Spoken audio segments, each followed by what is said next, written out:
Elon Musk innovation का एक model.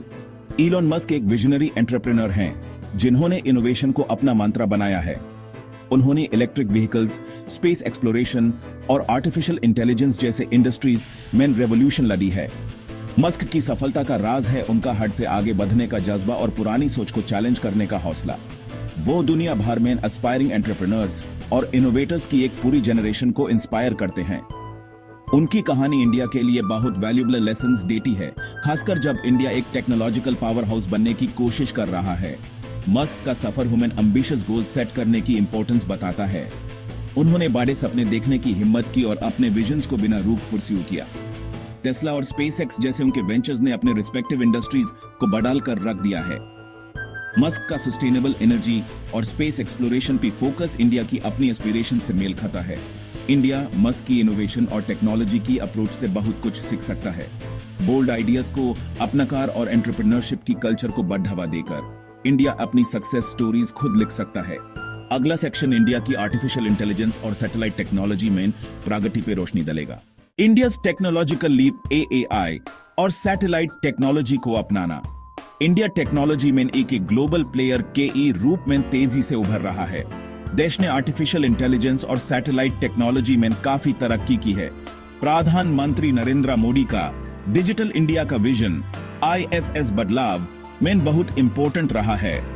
उनकी सरकार ने इनोवेशन और डिजिटल लिटरेसी को बढ़ावा देने के लिए कई इनिशिएटिव्स लॉन्च किए हैं। इंडिया में एक फ्लरिशिंग आईटी इंडस्ट्री है और स्किल्ड इंजीनियर्स का एक बड़ा पूल है। ये कटिंग एज टेक्नोलॉजीज डेवलप करने के लिए एक स्ट्रॉन्ग फाउंडेशन प्रोवाइड करता है। एईपी सरकार का focus national strategy for artificial intelligence में साफ दिखता है। इस स्ट्रेटजी का एम एआई को इकोनॉमिक ग्रोथ और सोशल डेवलपमेंट के लिए यूज करना है। सैटेलाइट टेक्नोलॉजी में इंडिया का एक लंबा और शानदार इतिहास रहा है। इंडियन स्पेस रिसर्च ऑर्गेनाइजेशन या आईएसआरओ ने मून और मार्स पे मिशंस जैसे कमाल कर दिखाए हैं। इंडिया की सैटेलाइट कैपेबिलिटीज के एप्लीकेशंस कम्युनिकेशन, नेविगेशन और डिजास्टर मैनेजमेंट जैसे विभिन्न सेक्टर्स में हैं। Cultivating future innovators, education and skill development. Future Elon Musk को नर्चर करने के लिए इंडिया को एजुकेशन और स्किल डेवलपमेंट पे फोकस करना होगा। एजुकेशन सिस्टम को क्रिटिकल थिंकिंग, प्रॉब्लम सॉल्विंग और क्रिएटिविटी को इंकरेज करना चाहिए। स्टेम, जिसका मतलब है साइंस, टेक्नोलॉजी, इंजीनियरिंग और मैथमेटिक्स। एजुकेशन को हर लेवल पे स्ट्रॉन्ग करना होगा। इंडिया को एकेडेमिया और इंडस्ट्री के बीच का गैप कम करना होगा। यह इंश्योर करेगा कि ग्रेजुएट्स के पास मार्केट में जरूरी स्किल्स हों। यूनिवर्सिटीज और कंपनीज के बीच कोलैबोरेशन से इंडस्ट्री रेलेवेंट करिकुला और रिसर्च प्रोग्राम्स डेवलप हो सकते हैं।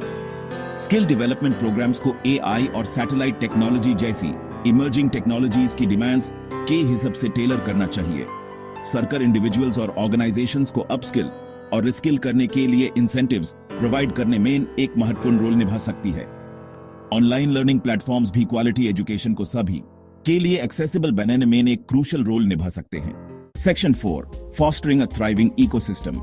Startups and public private partnerships. Innovation को बढ़ावा देने के लिए एक वाइब्रेंट स्टार्टअप इकोसिस्टम बहुत जरूरी है। इंडिया ने रिसेंट ईयर्स में स्टार्टअप्स में तेजी देखी है। सरकार ने एंटरप्रेन्योरशिप को सपोर्ट करने के लिए स्टार्टअप इंडिया जैसे इनिशिएटिव्स लॉन्च किए हैं। ये इनिशिएटिव्स स्टार्टअप्स को फंडिंग, मेंटरशिप और इंफ्रास्ट्रक्चर सपोर्ट प्रोवाइड करते हैं। पब्लिक प्राइवेट पार्टनरशिप्स या पीपीपीस टेक्नोलॉजिकल एडवांसमेंट्स को आगे बढ़ाने में एक सिग्निफिकेंट रोल निभा सकते हैं।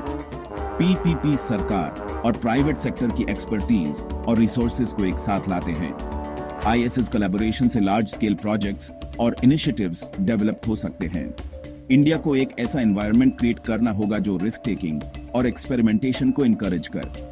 रेगुलेशंस को सिंपल बनाना, टैक्स इंसेंटिव्स प्रोवाइड करना और फंडिंग तक एक्सेस इंप्रूव करना स्टार्टअप इकोसिस्टम को बूस्ट कर सकता है।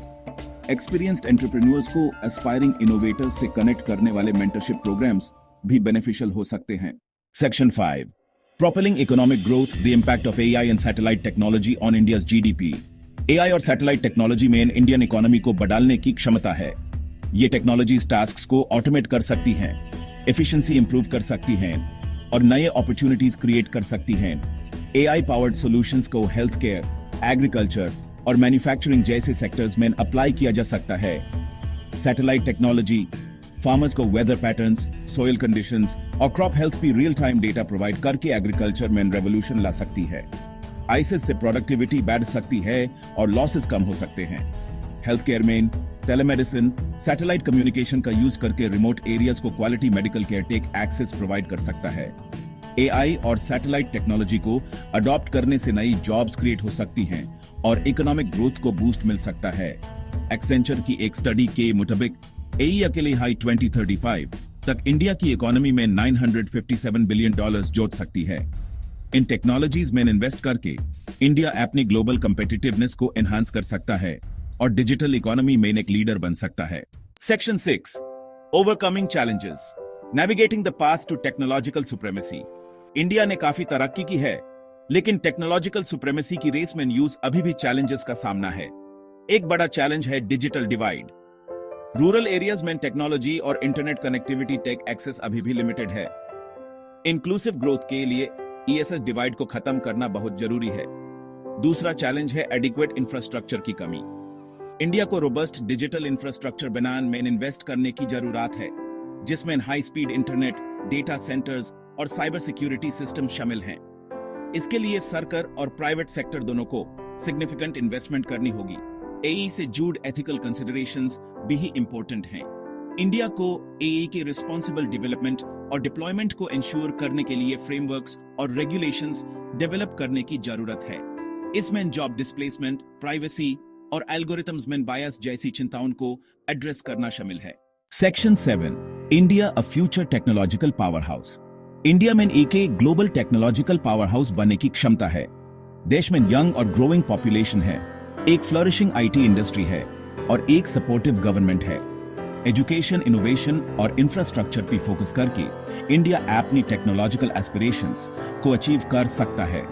एई और सैटेलाइट टेक्नोलॉजी का उदय इंडिया के लिए एक यूनिक अपॉर्चुनिटी लेकर आया है। इन टेक्नोलॉजीज को अपनाकर इंडिया अपनी इकोनॉमी को ट्रांसफॉर्म कर सकता है, अपने सिटीजन्स की लिव्स इंप्रूव कर सकता है और ग्लोबल स्टेज पे एक प्रोमिनेंट पोजीशन बना सकता है। यात्रा मुश्किल हो सकती है, लेकिन इसके रिवॉर्ड्स बहुत बड़े हैं।